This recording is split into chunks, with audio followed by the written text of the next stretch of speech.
ሊሰቀል ወደ መስቀል ሲሄድ ጌታ ኢየሱስ ክርስቶስ ዘወር ብሎ አትዋሽ። ኢየሱስ እናቱን ለደቀ መዝሙሩ አደራ የሰጠው ሊሰቀል እየሄደ ሳይሆን በመስቀል ላይ ሆኖ ነው። ዘወር ብሎ አንድ ከባድ አደራ የሰጠው ለዮሐንስ ነው። እኛ ኦርቶዶክሳውያን ድንግል ማርያምን የመስቀሉ ስር ውድ ስጦታችን ናት እንላታለን። ለምን? ጌታ በመስቀል ላይ ሆኖ በደቀ መዝሙሩ አማካኝነት እናቱን ለዓለም ሁሉ እናት አድርጎ ሰጥቷልና ማለት ነው። ሊሰቀል ወደ መስቀል ሲሄድ ጌታ ኢየሱስ ክርስቶስ ዘወር ብሎ ባለማህተቦች አስተውሉ። ማን ነው መጽሐፍ ቅዱስ ላይ የሚዋሸው? ማን ነው መጽሐፍ ቅዱስ ላይ የሌለ ነገር የሚያነበው? አስተውሉ። ኢየሱስ ሊሰቀል እየሄደ እናቱን አደራ ለመስጠት ሰው ፈለገ አለ ወገናችን። ነገር ግን መጽሐፍ ቅዱስ ሊሰቀል እየሄደ ሳይሆን ክርስቶስ ኢየሱስ ከተሰቀለ በኋላ በመስቀል ላይ ሆኖ ነው ደቀ መዝሙሩ ለእናቱ አደራ የሰጠው። ለምን መሰላችሁ ይሄንን ቅጥፈት መቅጠፍ የፈለገው? እኛ ኦርቶዶክሳውያን እመቤታችን ቅድስት ድንግል ማርያምን የመስቀሉ ስር ውድ ስጦታችን ስለምንላት ነው። እስቲ መጽሐፍ ቅዱስን እናንብብ። ዮሐንስ ወንጌል ምዕራፍ 19 ቁጥር 23 ጀምራችሁ አንብቡ። ዮሐንስ ወንጌል ምዕራፍ 19 ቁጥር 23 ከላይ ያለውን አንብቡ እናንተ። ምን ይላል? ቁጥር 23 ላይ ጭፍሮቹም ይላል ኢየሱስን በሰቀሉት ጊዜ ልብሶቹን ወስደው ለእያንዳንዱ ጭፍራ አንድ ክፍል ሆኖ በአራት ከፋፈሉት ይላል። ልብ ብሎ አሁን ኢየሱስ ተሰቅሏል፣ ልብሱን ደግሞ ልብሱን ተካፍለዋል ማለት ነው። እዚህ ጋር ኢየሱስ ተሰቅሏል ማለት ነው። ቁጥር 25 ላይ ሄደን እንመልከት። ይኸውላችሁ ቁጥር 23 ላይ ተሰቅሏል፣ ቁጥር 25 ላይ ያለውን ምዕራፍ እንይ። ጭፍሮቹም እንዲህ አደረጉ። ነገር ግን በኢየሱስ መስቀል አጠገብ እናቱ እመቤታችን ቅድስት ድንግል ማርያም ማለት ነው እናቱ የእናቱ እህት የቀለዮጳ ሚስት ማርያም። አሁን ሶስት ማርያሞች አሉ ማለት ነው በመስቀሉ አጠገብ። በመስቀሉ በክርስቶስ መስቀል አጠገብ ክርስቶስ ሲሰቀል ሶስት ማርያሞች አሉ። የመጀመሪያ ወላዲተ አምላክ ቅድስት ድንግል ማርያም መተኪያ የሌላት የአንድዬ እናት በመስቀሉ አጠገብ አለች ማለት ነው። ሁለተኛው የእናቱም እህት የቀለዮጳ ሚስት ማርያም አለች። እቺኛው ሁለተኛዋ ማርያም ናት፣ የቀለዮጳ ሚስት ማርያም። ሶስተኛዋ መግደላዊት ማርያም። አሁን ሶስት ማርያሞች በመስቀሉ አጠገብ ቆመዋል። በዚህ ደግሞ ደቀ መዝሙሩ ቅዱስ ዮሐንስ ቆሟል ማለት ነው። ይሄንን ስዕል አድኖ ተመልከቱ። ለምሳሌ ካልገባችሁ ይሄን ስዕል አድኖ እዩ። አሁን ያያችሁትን ይመስላል ማለት ነው። እና ይሄን ካለ በኋላ ቁጥር 26 ላይ ምንድነው የሚለው? ኢየሱስም እናቱን ይወደው የነበረው ደቀ መዝሙር በአጠገቡ ቆሞ ባየ ጊዜ እናቱን አንቺ ሴት እነሆ ልጅሽ አላት። አያችሁ? አንቺ ሴት እነሆ ልጅሽ። ቁጥር 27 ላይ ከዚህም በኋላ ደቀ መዝሙሩን እናትህ እነኋት አለው። ከዚህም ሰዓት ጀምሮ ደቀ መዝሙሩ ወደ ቤቱ ወሰዳት ይላል። አሁን ሊሰቀል እየሄደ ወዲህ እያየ የሚባለው ይሄ በወንጌል ላይ የሚዋሽ ቁማር ወይም የሚዋሽ ቅጥፈት ነው ማለት ነው። ብዙ ሕዝብ ይከተለው ነበር። ከዚህ መካከል ኢየሱስ አይኑን እያንከራተተ ወደ ግራና ወደ ቀኝ እያየ ሰውን ይፈልጋል። አደራ እውነት ይመስላል ግን እውነት አይደለም ማለት ነው። አያችሁ? እንደዚህ ነው አንዳንድ ጊዜ በማር የተለወሰ መርዝ ማለት ነው። ይሄ አሁን እውነት ይመስላል ሊሰቀል እየሄደ የሚለው ነገር አይደለም።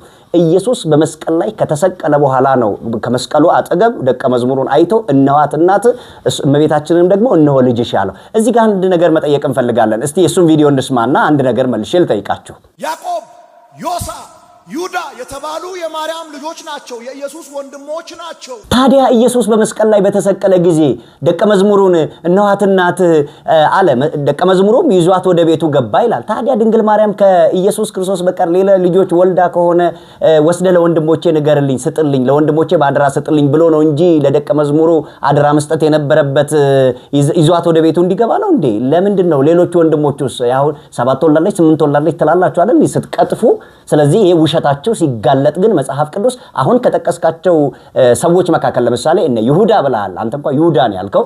ይሁዳ እና ዮሳ እና ስምዖን ብለሃል። እስቲ ከነዛ መካከል አንዳንዱን እኔ በውኑ ዮሳ የድንግል ማርያም ልጅ ነው ወይም ድንግል ማርያም የወለደችው ነው? እስቲ መጽሐፍ ቅዱስ ምን ይላል? አንብቡት እናንተ ባለማህተቦች። የማርቆስ ወንጌል ምዕራፍ 15 ቁጥር 47 ላይ መግደላዊት ማርያም የዮሳም እናት ማርያም ወዴት እንዳኖሩት ይመለከቱ ነበረ ይላል። አያችሁ? ድንግል ማርያም አንድም ቦታ ቃል በቃል የዮሳ እናት ተብላ አልተጠራችም። ድንግል ማርያም መጽሐፍ ቅዱስ የሚያውቃት የኢየሱስ እናት ተብላ ነው የምትታወቀው። ያዕቆብ፣ ዮሳ፣ ይሁዳ የተባሉ የማርያም ልጆች ናቸው፣ የኢየሱስ ወንድሞች ናቸው። ይሁዳም የኢየሱስ ወንድም ተባለ እንጂ ድንግል ማርያም የወለደችው አይደለም። ለዚያም ደግሞ ራሱ መቼም ይሁዳ ሲባል አስቆሮታዊ ይሁዳን አይደለም፣ ያ ጌታውን በ30 ብር የሸጠውን አይደለም። ይሁዳ ይሄ ሐዋርያው ይሁዳን ነው። ራሱ እስቲ ሐዋርያው ይሁዳ መልእክቱን ሲጽፍ ምን ብሏል? ስለራሱ እንዲህ ይላል። ይሁዳ አንድ መልእክት ስላለው ምዕራፍ 1 ቁጥር 1ን ተመልከቱ። የኢየሱስ ክርስቶስ ባሪያ የያዕቆብም ወንድም የሆነ ይሁዳ ምን የሆነ የኢየሱስ ክርስቶስ ባሪያ። የማን ባሪያ? የኢየሱስ ክርስቶስ ባሪያ። እንግዲህ ይሁዳ የኢየሱስ ክርስቶስ ወንድም ከሆነ ወንድም ለወንድሙ መቼ ነው ባሪያ ሆኖ የሚያውቀው? ስለዚህ ይሁዳ ራሱ የጌታ የኢየሱስ ክርስቶስ ባሪያ እያለ ወንድም ለወንድሙ ባሪያ ሆኖ አያውቅም። ስለዚህ ደቀ መዝሙሩ ይሁዳ የኢየሱስ ክርስቶስ ባሪያ አገልጋይ እንጂ የድንግል ማርያም ልጅ አይደሉም።